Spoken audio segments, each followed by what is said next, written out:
Okay. So let's see. Now, this question. Chapter 5, ABC, activity-based costing.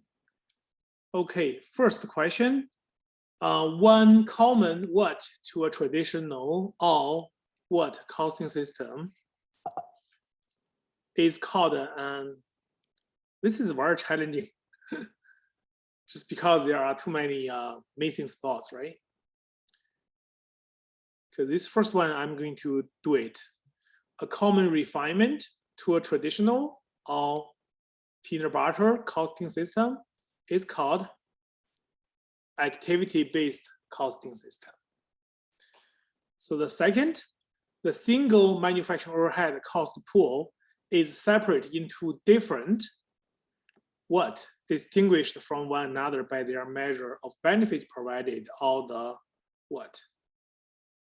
Okay, let's see whose hand is up. Just give me 1 second. Muhammad.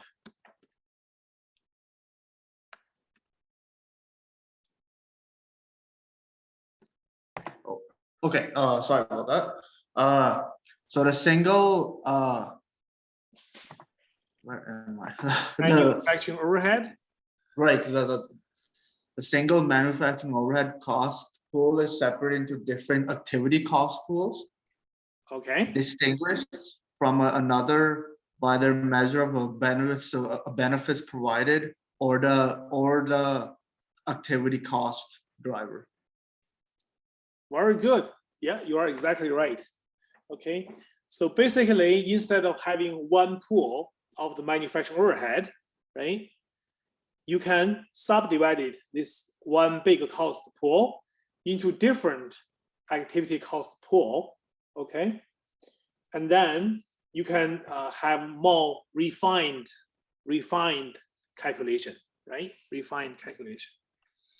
Number 3, benefits provided unequally to distinct types of output provided value added to customers for which customers are willing to pay. This is the basic concept that guides the approach to cost reduction and the control called, let's see, summary. That would be activity-based management.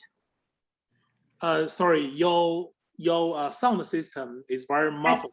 I can't hear very well. Activity-based management, ABM. Okay, yeah, ABM, activity-based management.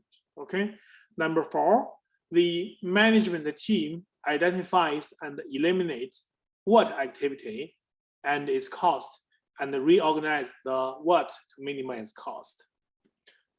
Shivani? Shivani? Hello, yeah, sorry, I forgot to answer. Yeah. Non-value added activity and value added activity. Okay, very good. So the idea is basically you try to have a control over the non-value added activity, right? Which is checking Facebooks, right? When you are checking for this business, you are learning knowledge, right? Checking Facebooks will be considered as a non-value added activity. So you better make sure that keep that under control. And you want to try to reorganize the value added activity to minimize the cost. Okay. Okay. So try to reconsider all this value added activity, right? Maybe your time management, right? How can you better use your time, right? So that you can get a good mark, right? So that's the value added activity. Your starting time, right? Non-value added activity, try to eliminate those non-value added activities. Number 5, there are 4 levels of activities in a cost hierarchy, right? You learn this. From the narrowest to broadest in scope, they are, Rob? All right, they are output, batch, product or service, and facility sustaining costs. Yeah, very good. You are all correct here. So 4 levels, right? So first, that's the output level. And then if you have multiple output, right? 100 outputs, that's called a bench, right? So, and then you have a product level. All these benches of the same items, that's a product, right? Or service. And then you have a facility sustaining cost. All these product manufactured in the same facility, that's the facility sustaining cost. Did you see? It's kind of like, right? It's kind of like a multiple outputs is a bench, right? A bench, multiple bench for the same items, that's the product, service. And then if the different products, they were produced, manufactured in the same facility, right? So you see the level, output, bench, product, facility, that's going higher, right? The hierarchy. Does that make sense? I trust your teacher must have taught you this in 2400. Yeah.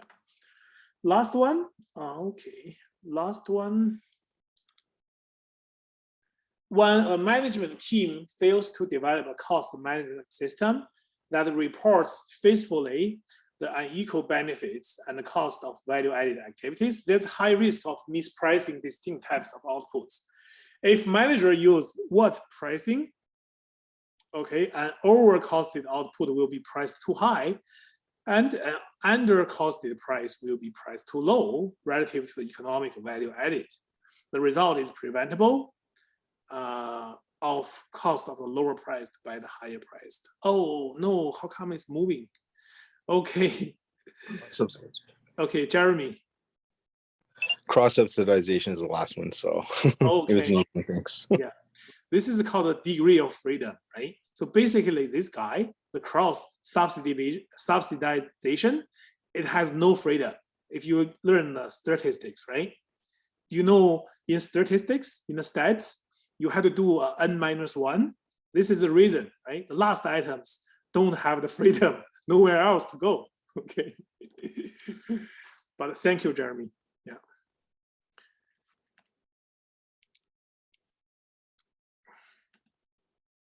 Okay, so we are done with this question.